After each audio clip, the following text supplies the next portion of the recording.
Hello Pranav, कैसे हैं आप? तो बेटा ये जो आपका डाउट था ये थोड़ा सा लिखने में थोड़ा सा काफ़ी ज़्यादा एक्सप्लेन करने वाला है, तो मैं इसको आपको वीडियो सोल्यूशन बना रहा हूँ इसलिए।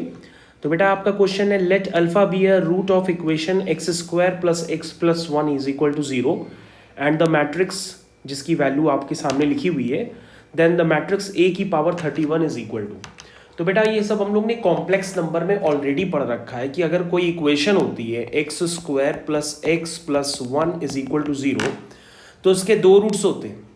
यहाँ पर एक रूट होता है ओमेगा और एक रूट होता है ओमेगा स्क्वायर। तो बेटा यहाँ पे जो उसके रूट्स हैं उसको कहा गया है कि वो अल्फा है। तो आप क्या कहेंगे, अगर अल्फा से इक्वेशन का रूट है तो अल्फा इसको सेटिस्फाई करेगा। तो अल्फा की वैल्यू क्या होगी? अल्फा की वैल्यू होगी ओमेगा और अल्फा की वैल्यू होगी ओमेगा स्क्वायर। ये आप बेटा पहले से ही जानते हैं क्योंकि आपने कॉम्प्लेक्स नंबर में पढ़ रखा होगा।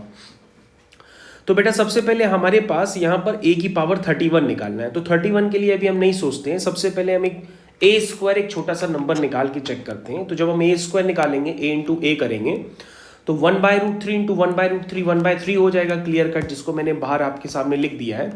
तो और बेटा इसके बाद जो है इसको जब आप मल्टीप्लाई करेंगे तो आपको ये यूज़ करना पड़ेगा जो मैं यहाँ आपके सामने लिख रहा हूँ कि ओमेगा की पावर 3 के जो होता है वो 1 होता है, ओमेगा की पावर 3 के प्लस 1 ये बेटा ओमेगा होता है, और ओमेगा की पावर 3 के प्लस 2 ये बेटा ओमेगा स्क्वायर होता है। ठीक है, इसको जब आप यूज़ करेंगे मल्टीप्लाई करने के बाद तो जहाँ पर ओमेगा की पावर 4 है वहाँ पे आप इसको यूज़ करिए, जहाँ पे ओमेगा की पावर 3 है वो 1 हो जाएगा, उसको यूज़ करिए। क्लियर कट, आप इसको समझ गए होंगे, मतलब ओमेगा की पावर 4 को आप ओमेगा लिख दीजिएगा।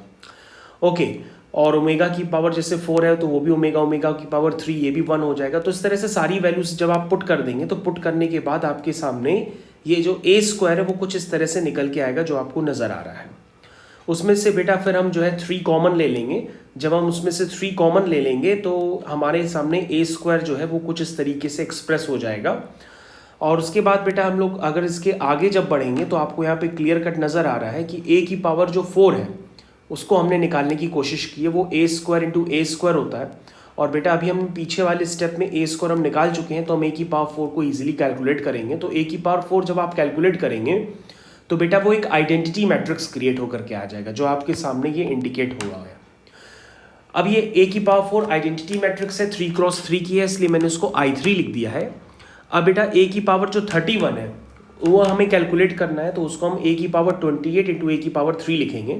ए की पावर 28 जैसा कि आप समझ चुके हैं ए की पावर 4 का मल्टीपल है, तो ए की पावर 28 भी I3 होगा क्योंकि ए की पावर 4 भी I3 है, क्योंकि कभी भी हम जितनी भी आइडेंटिटी मैट्रिक्स मल्टीप्लाई करेंगे उनका रिजल्टेंट आइडेंटिटी मैट्रिक्स ही आता है। तो बेटा ये बात आपको क्लियर होनी चाहिए कि ए की पावर 28 को हम I3 लिख सकते हैं जो मैंने अभी आपके सामने लिखा है। उसके बाद बेटा हमारे पास ए की पावर 31 I3 इंटू A3 के बराबर हो गया है। लेकिन बेटा जब हम A3 की वैल्यू को कैलकुलेट करेंगे उसी प्रोसेस से ए स्क्वायर इंटू ए से, तो बेटा A3 की वैल्यू जो होगी ये आपके सामने ये निकल के आ रही है। अब A3 की वैल्यू बेटा किसी से रिसेंबल नहीं कर रही है, ना ये ए स्क्वायर से, ना जो आपकी गिवन मैट्रिक्स है उससे किसी से रिसेंबल नहीं कर रही है, इसलिए हम इसको कुछ अलग से नहीं नाम दे सकते। ए की power 31 as it is A की पावर 3 ही हो जाएगा। तो बेटा इसका आंसर जो है कि ए की पावर 31 जो है वो ए की पावर 3 हो जाएगा। तो आई होप आपको ये वीडियो सॉल्यूशन पसंद आया होगा। हमारे चैनल को लाइक करिए, सब्सक्राइब करिए। Thank you students.